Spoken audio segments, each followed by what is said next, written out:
Good morning, it is Jeff and Jeremy. Nikki Glaser this Sunday night's The Alive and Unwell Tour coming to Vina Robles Amphitheater. Tickets are still on sale at kzoz.com. We're going to be giving away a pair coming up at 9:40 this morning if you know the show, and she joins us right now.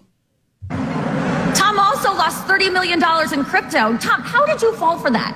I mean, even Gronk was like, me know that not real money. Like...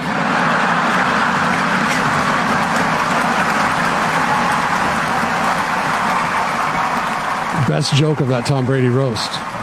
She had the best one. Nikki, good morning. Thanks for jumping on with us. Good morning.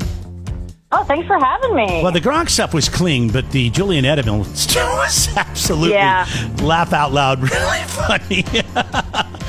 Thank you. Do you ever? The Gronk stuff's the only stuff you can play on the radio. Yeah. Do you ever worry about backlash when you do a roast? Not really, because it's like everyone there signs up for it. I mean, you know what you're getting into. No one's just like getting being asked the day of, like, hey, walk into this room and just take part in this thing, and then they're like blindsided. Everyone kind of knows these are precedented, so I just feel like any kind of any kind of nerves I have about people being upset about it goes out the window, because we all signed up to be there. You're Sure. I don't ever like to use this phrase, but you're asking for it. You're literally asking for it if you sign up for it. And everyone's being paid well enough that I'm like, okay, they can handle this. Jeremy mentioned the Julian Edelman thing. Do you ever, when you're writing the jokes for the roast, do you ever think, that might be a little too far? Absolutely. I mean, there's a lot of stuff that doesn't make it because of that exact reason. Okay. Where you're so do just you like, run them by I can't people? say that to someone. What was that? Do you run them by people, or you're like, hey, if you're Julian Edelman... Never the person themselves, but yeah, I run them. I have a team of people that I get together, like all my friends who are like my favorite writers. I work with them really hard on jokes, and we are all like kind of coming at it from different angles and trying to figure out what's like the best material is. And so and then I run the jokes at on sets all over town. Like I was just like running around town from show to show weeks in advance. So I probably ran that set probably 50 plus times. So and, we know different iterations of it, but if we hear you talking about celebrities on Sunday night, then we know that you're in line for another roast. Exactly. Well, I'm not. There isn't another roast yet, but I'm always kind of. Yeah. Sunday night though is a safe space, and no one there signed up to be made fun of. So that's why I discourage people from recording the set, because what I say on stage there, I don't want it to leave that room. That's what I love about these like live stand-up shows, is that I can say stuff on stage that I probably wouldn't say into a microphone on a podcast or on a TV show or even on a radio show now, because I just don't want it to live anywhere and come back and haunt me. And you just feel freer. I mean, that's the beauty of stand-up, is it's like this thing that's happening one night only, and we all kind of share it in a room together. And it's like you're just like telling secrets on stage to a room of thousands of people, but it feels really intimate. And that's why a lot of comedians are like having this thing now where they make people put their phones in these cases that they can't unlock, because, you just want to save the sanctity of that place where you're like, you feel actually free to say whatever you want. But I discourage recording my set at the show, but you can take pictures all you want, because I love people sneaking pictures. I don't mind that. But yeah, recording, I'm like, oh no, that if I see someone recording, I'm always like, please stop. I don't want this to end up anywhere, because I'm testing stuff out. You're trying to test the limits when you're up there, and the live shows are really where you like really let it fly and say stuff that you would never hear me say on TV. Well, and Jeremy and I go back and forth on this all the time. And I hate cell phones at all live events, because you pay good money to go to the live events, and then you go in the live event and then you watch it, and then that should be special to you, not shared at crappy quality for the rest of the masses to see that you were just there. And that's really all it's for, right? Is people just want to show that they were there.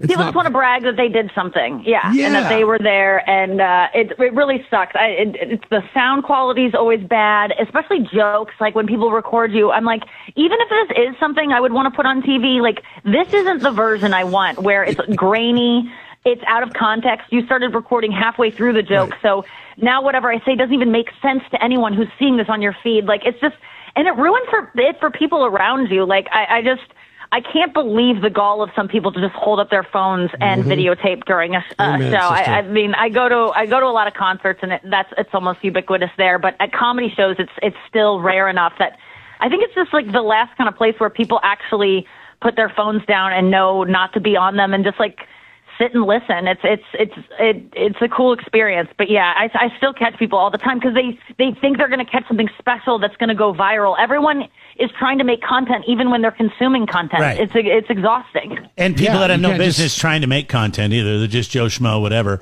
But everybody has to be relevant, and everybody has to look, show everybody that their life is so great and all that stuff. At every concert or every show you go to, you see it because people want to capture those moments.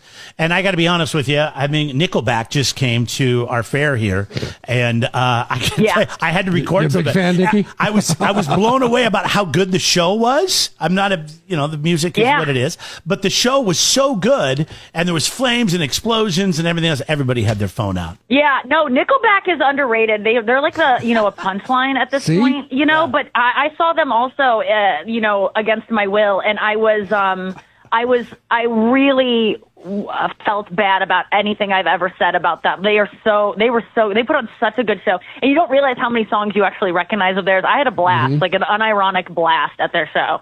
Yeah, you're always taken by surprise when you see Nickelback. You'll be taken by surprise Sunday night. Nikki Glaser at the Vina Robles Amphitheater. Get your tickets now, kzoz.com. We do have a pair to give away a little bit later on in the show. I read that you'd said recently that you had to do a cleanse after doing the Tom Brady roast. What is that all about?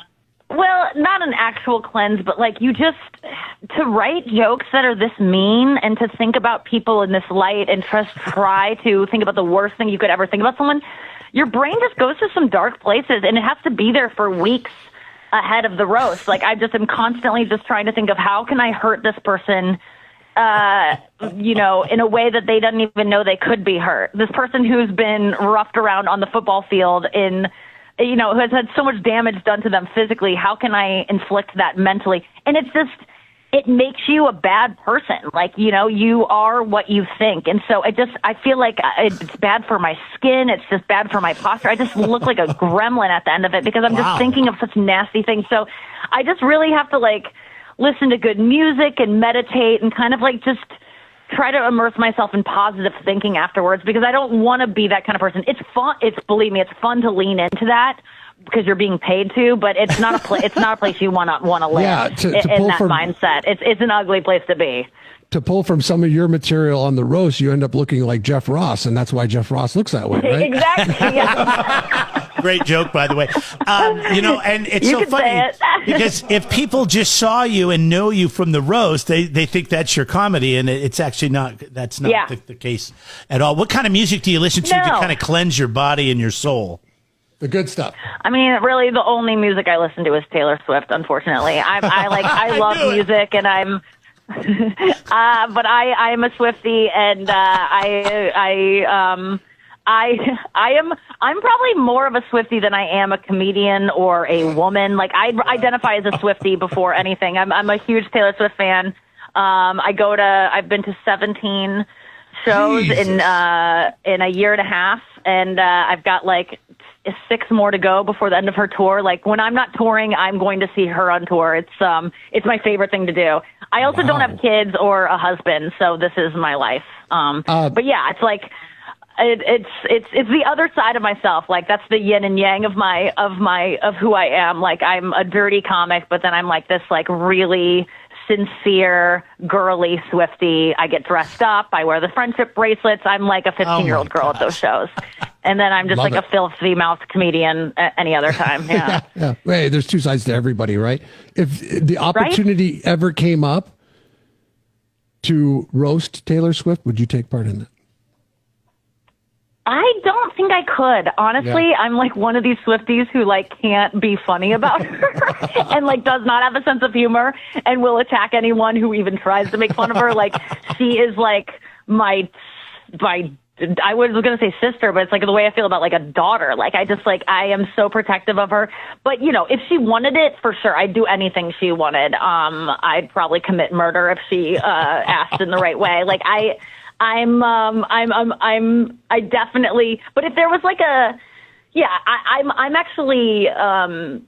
I said, if anyone even like reference, because this was like it was a roast that was centered around obviously Tom Brady in the football world. And I was like, if anyone even mentions her, cut to me, because I will just strike a look into the camera that will let everyone know that was not cool. And people were like, no one needs that from you. And I was like, you better not. So yeah, I'm very, very defensive of her in a way that is probably unhealthy and not that cool.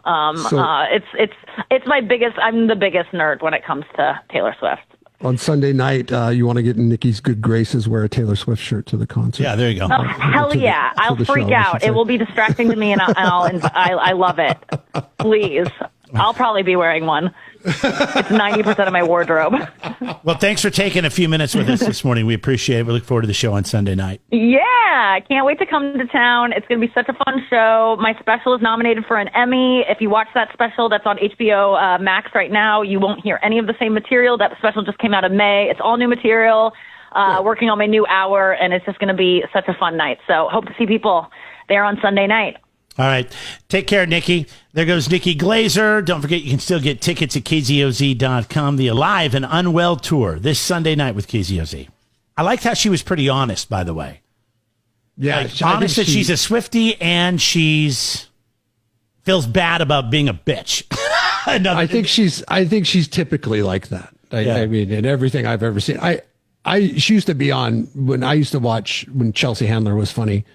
And she was on Chelsea Handler's show. She used to be a panelist on the show, and she was the best panelist by far.